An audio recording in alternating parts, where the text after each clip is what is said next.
This is Project PT, Tim Rumentor, Doctor of Physical Therapy. And if you've been working out at home or going to physical therapy, chances are you've been using resistance bands. Today I'm going to go over the top mistakes people make to make sure you're not giving up any gains in your programs. The first mistake we see people make is they have no idea how much resistance they're using. So the way these resistance bands are graded is based on their color. They're equated to a poundage, but that poundage is directly associated with deforming that band to 100% of its resting length. So if I start off with a 12-inch section, I have to deform all the way to 24 inches in order to get the resistance, which for the blue band, as you see on the chart here, is 5.8 pounds. TheraBand does a real nice job of marking the poundages for both 100% deformation, which is doubling, or 200% deformation, or elongation, I should say, which would be tripling. You never want to go beyond tripling the resting length, because at that point you risk the band breaking and having an injury. If we take a look at the TheraBand color progression chart, you can see the green band is 4.6 when you deform it or elongate it 100% of its resting length. Basically, that's when you double it. When you triple the resting length, it goes up to 6.7 pounds. The problem you can run into with some of these heavy-duty bands is they list large weight ranges, large poundage ranges, but they don't tell you any idea whether that's related to 100% elongation, 50% elongation, or 150% elongation. So you're kind of left with trying to figure it out on your own. This is a band that is a 30 to 60 pound range. So making sure you have some idea about how much you're working with and progressing from session to session is critical, which brings us to our next mistake that people make. And that is not tracking your progress and not being consistent with your poundages from session to session.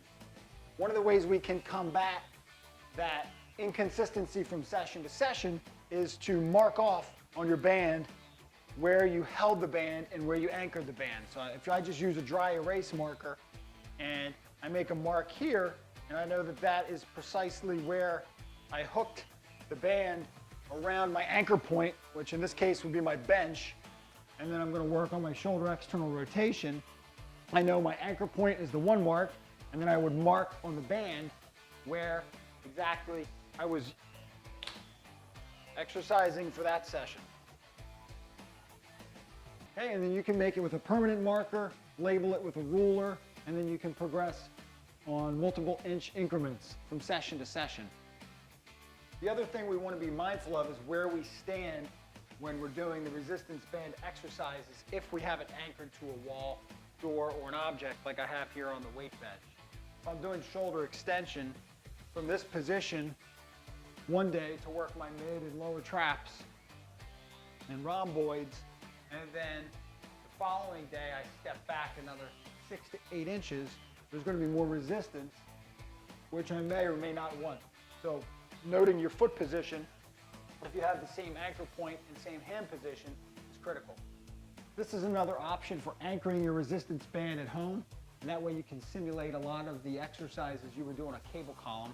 This is a anchor device that you just feed your TheraBand through one side of the loop, up, down, through the other, and then you hook this into your door frame, either on the hinge side or the closed side. Just make sure you put it on the side of the door that is pulling shut so that in case you didn't lock it, the door doesn't fly open. And then from there, I can do a variety of different exercises using all those principles, making sure I'm using the same resistance. You can raise this door anchor up, you can put it over the top of the door, put it down below, do bicep curls, you can do lat pull downs, etc. The next mistake we see people make with the resistance band is they do not control that negative or eccentric part of the range of motion as well as they do the concentric part. So if we take a shoulder external rotation exercise and we hook our hand in the loop here and we either grab or we use the palm open, when we bring that back to the start position, we want to make sure we're controlling that motion rather than letting that band control you. Okay, so the real nice feature of the elastic resistance is that the resistance will actually increase as you take it to the end range, and then it will require you to control it as you bring it back to your start position. And that puts a load through that whole muscle tendon unit throughout the range, increasing your time under tension. Another way we might see this is if we're doing some oblique training. We rotate, and we don't want that band to snap us back. We control the band. We don't let the band control us. You can hear my voice changes because of how much I've contracted my obliques through the range. Another mistake people make is not using the resistance band enough as a corrective exercise or an accessory movement in your basic exercises. So if you're working on squats, for instance, one of the things we see limited most is the ability for you to keep your hips into abduction or external rotation. So using a TheraBand, whether you're doing barbell squats, dumbbell squats, or just body weight squats, using that TheraBand wrapped around your thighs to get you to abduct and externally rotate, and then see if you can keep that throughout that squat range of motion, is a really nice way to add and target and call in extra muscles. Anybody who's dealing with any anterior knee pain, kneecap pain, patellofemoral pain, ACL recovery, or even prevention from ACL injuries, this is a great way to target and call in some of those hip muscles. Another muscle group that tends to be underused and leads to a lot of shoulder problems is the serratus anterior.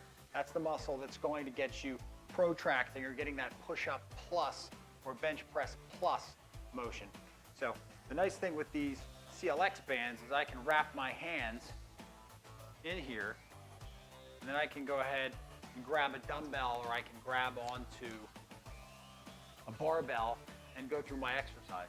If you're not interested in using weights, you can incorporate the resistance band or accessory muscles in body weight training with your classic push-up by placing the band around the back of your shoulder blade area, get appropriate resistance, try to get to the top of that push-up and squeeze out another few inches, which is going to engage that serratus anterior. Using that resistance band to target those accessory muscles is one of the best ways we can all work to prevent unnecessary surgeries. It's those details in the movements that really lead that rotator cuff to breaking down, or that ACL to tearing or degrading over time, or that arthritis to progress to the point where you need that knee replacement. Now you know what mistakes to avoid when you're working on your home program, or if you're at a physical therapy session. If you're new to my channel and you found this information helpful, please subscribe to help me cut out unnecessary surgeries. Remember, if you want to feel, perform, and live your best, you've got to move your best. Keep it moving.